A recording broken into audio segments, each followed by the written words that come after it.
Hello, my name is Tobias and today I review the Agfa Photo Camera DC5500, which is kinda viral on social media. Let's see if the hype is justified. At first, we have to speak about the price. It costs only €65 on the European Amazon. So we're talking about a cheap beginner camera. For design and build quality, it is way better than you would expect at this price point. The camera uses a battery pack which can be charged in camera by an USB-C cable. I really like this way of charging. The camera lens is static without moving lens parts.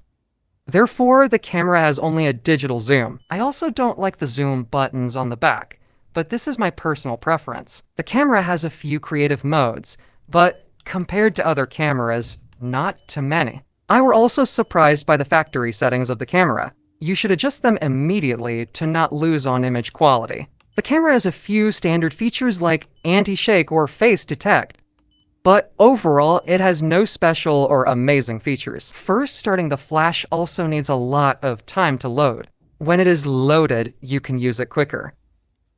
Now, let us talk about the image quality.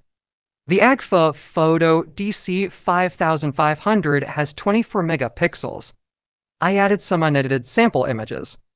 I'm quite disappointed of them, to be honest. But it gets even worse when recording video. It feels like the camera is lagging. The footage itself is also horrible. Overall, the camera does its job as a cheap beginner camera. On the other hand, you could get better second-hand cameras for the same price. If you are open to second-hand products, I wouldn't recommend the Agfa Photo DC5500. If you want a brand new camera for €65, it can be an option.